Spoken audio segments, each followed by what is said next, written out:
Hold on to your tuxedos, folks, because things just got interesting in the world of high culture. Well, high culture might be a stretch, but bear with me.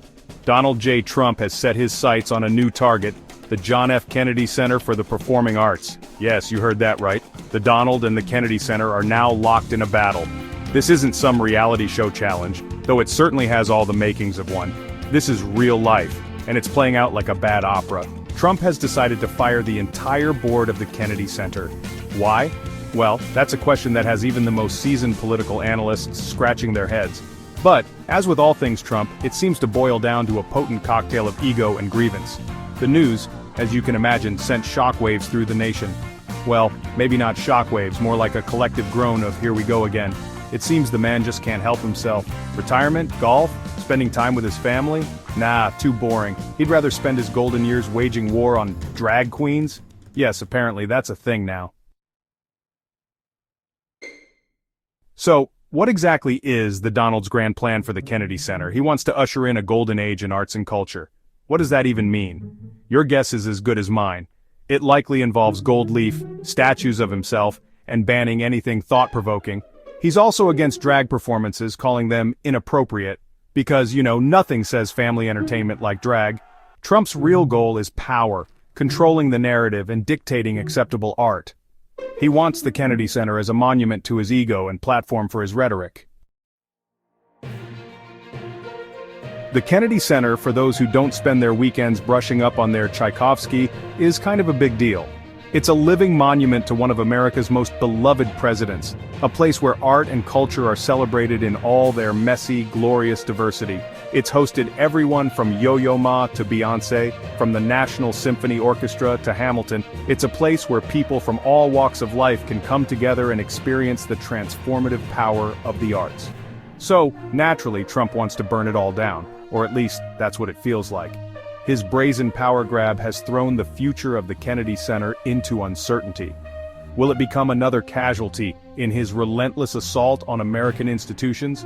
Will it be forced to bend to his will, sacrificing its integrity and independence at the altar of Trumpian ideology? The Kennedy Center itself has responded to Trump's announcement with a mixture of defiance and bewilderment. We've made it clear that we have no intention of going down without a fight. But we're also clearly caught off guard by this unprecedented attack. It's like we brought a strongly worded letter to a gunfight. We're outmatched, outgunned, and facing an opponent who plays by his own rules. Or rather, no rules at all.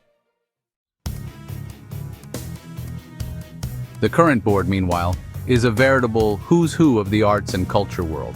We're talking award-winning actors, renowned musicians, celebrated writers, and respected philanthropists.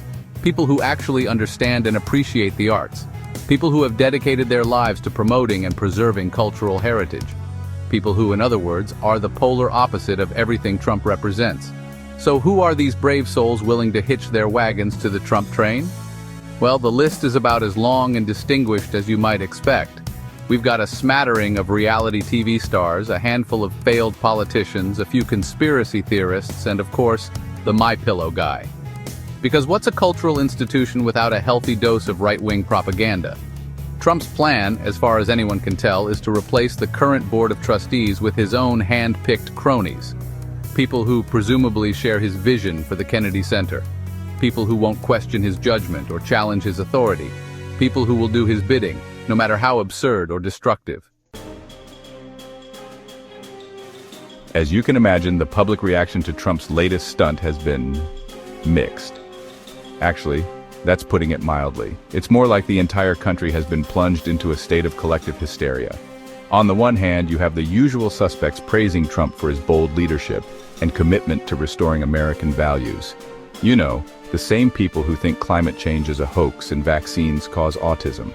On the other hand, you have pretty much everyone else wondering what the hell is wrong with this guy.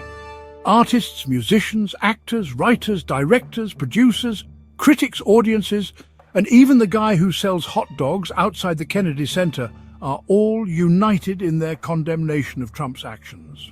They see it for what it is, a blatant attack on artistic freedom, a cynical power grab, and a sign that the man is completely out of his mind. The media, of course, is having a field day with this one. The story has all the ingredients of a perfect news cycle: storm celebrity, controversy, politics, and the potential for utter chaos.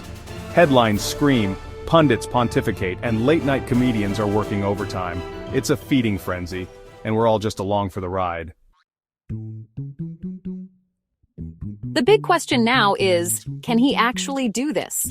Can Trump really just waltz in and fire the entire board of the Kennedy Center on a whim? Well, the answer, as with most legal matters, is it's complicated. There are laws, precedents, and a whole bunch of legal mumbo-jumbo that even the lawyers don't fully understand. Some legal experts argue that Trump has the authority to replace board members as they are presidential appointees. Others contend that the Kennedy Center, as an independent, non-profit organization, is immune to such blatant political meddling. Still, others are suggesting that we settle this the American way, with a televised steel cage match between Trump and the entire cast of Hamilton. My money's on the cast of Hamilton. One thing is for sure, this is far from over. The Kennedy Center has already hinted at legal action, and they've got a whole army of lawyers, activists, and outraged citizens ready to fight alongside them.